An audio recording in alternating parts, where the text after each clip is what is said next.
पिछले क्लास में हम लोग सीखे थे कि वर्गमूल कैसे निकालना है। अब हमको सीखना है आगे का जो है घनमूल कैसे फाइंड आउट करेंगे। जैसे इसका शॉर्ट तरीका होता है, एक तरीका होता है कि हम लोग एलसीएम करते हैं। एलसीएम करने के बाद फिर उसका हम क्या करते हैं कि पेयर बनाते हैं। तो घनमूल में कितनी संख्याएं होती हैं? 3 का पेयर बनाते हैं और वर्गमूल में 2 संख्याओं का पेयर बनाते हैं। ऐसे हमारा समय बहुत ज़्यादा लग जाता है। तो हम क्या करते हैं, जैसे पहला एग्जाम्पल देखिएगा, 3375 दे रखा है। इसका बोला है इसका क्यूब क्या होगा, घनमूल क्या होगा। तो इस घनमूल को फाइंड आउट करने के लिए हम लोग जानते हैं पहले 3375, पहले हम इसका एलसीएम करते हैं यानी कि लघुत्तम करते हैं। तो सबसे पहले हम 5 से करेंगे।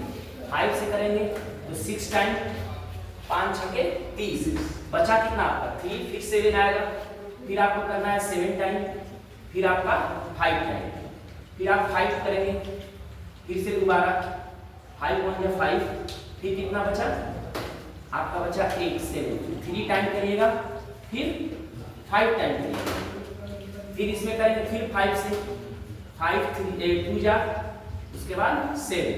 अब यहाँ हम 3 से करेंगे, फिर पुनः 3 से करेंगे, फिर पुनः 3 से करेंगे।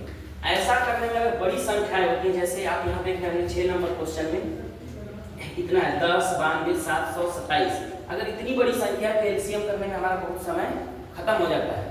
तो हम लोग क्या करते हैं कि इसके लिए एक शॉर्ट तरीका बनाएंगे। जैसे इसको हम लोग बोलेंगे तो 3 संख्याओं का एक पेयर बनता है घनमूल में।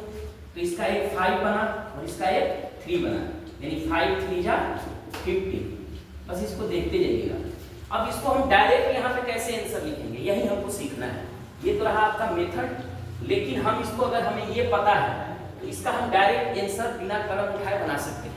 देखिए कैसे, जैसे अब हमको देखना है यहाँ पे पहले क्यूब कौन कौन सी संख्याएं होती हैं। तो आपको 10 तक याद रखना होगा। 1 का होता है 1, 2 का होता है 8, 3 का होता है 27, 4 का होता है 64, 5 का होता है 125, 6 का होता है 216, 7 का होता है 343, 8 का इतना, 9 का इतना। इस तरह से आपको ये 10 पॉइंट याद रखना होगा। उसके बाद आपका एक ट्रिक है सिंपल, जहां हमको मेन काम करना है। मेरा लास्ट डिजिट, इसमें का जो लास्ट डिजिट है, जैसे यहाँ आपका 5 है 8 है 8 है 7 है 6 है 7 है 2 है 7 है 3 है और 6 है। तो हमको लास्ट डिजिट बस देखना है।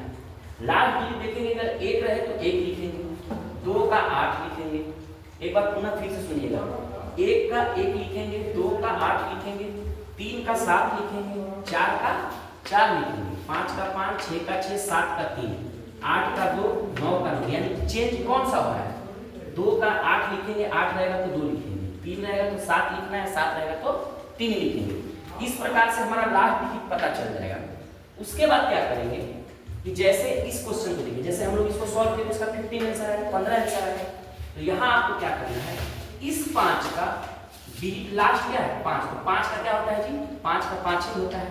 तो यहाँ लास्ट में आपको 5 लिखना है। लिखने के बाद आपको 3 संख्या मिटा देना है, यानी कि ये तीनों संख्याएं जो हैं यहाँ से लेकर के यहाँ, इसका काम हो गया खत्म। अब बोलिए 3 संख्या क्यों गायब की है? क्योंकि हमको पता है कि घनमूल में कितनी संख्या गायब होती है, 3 का जब पेयर बनाते हैं तब जाकर के एक संख्या बनती है। उसी तरह से इसका लास्ट डिजिट हमने 5 रखा, 5 का क्या होता है 5 स्ट्रिक के अनुसार। तो इस तरह से आपका 3 संख्या निकल गया है। आपका बचा क्या, ये 3 बचा।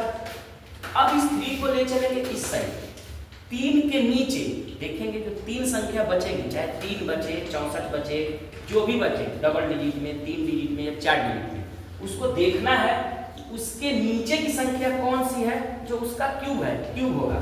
तो 3 के नीचे कौन सी संख्या क्यूब होगी, 1 ही होगी। क्या होगी 1।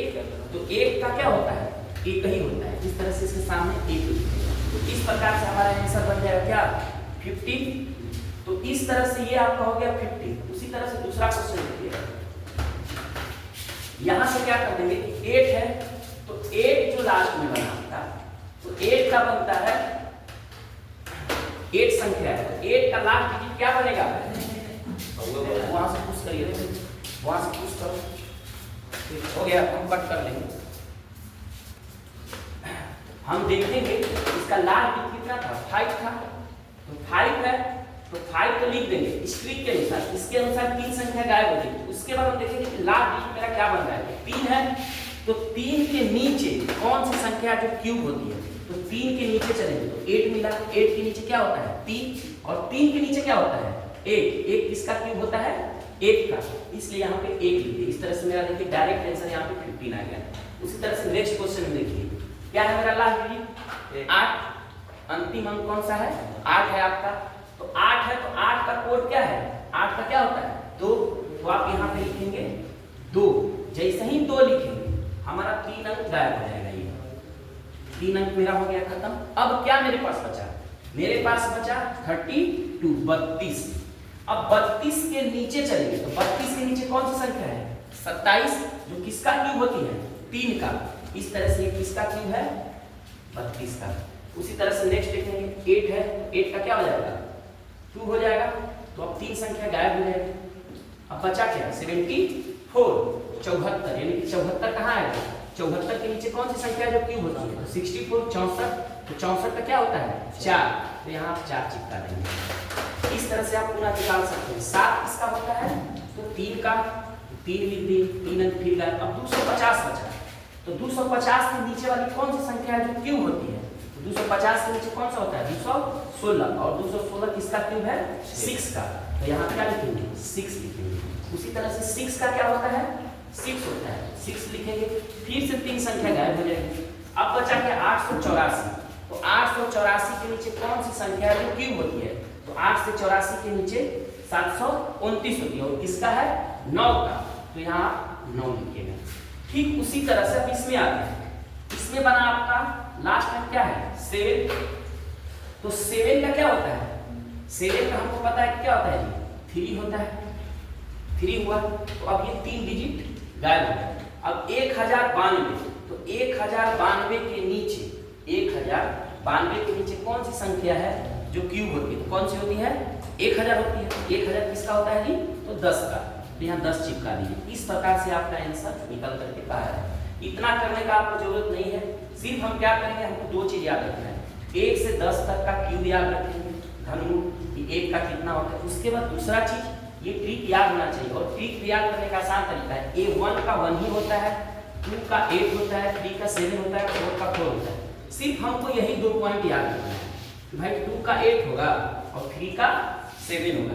इस प्रकार से हम लोग सॉल्व कर सकते हैं। आगे की क्लास में आप लोग देखिएगा, इसको आप लोग पुनः सॉल्व करिए और हमको कमेंट और शेयर करके बताइए कि इसका क्या आंसर है। धन्यवाद।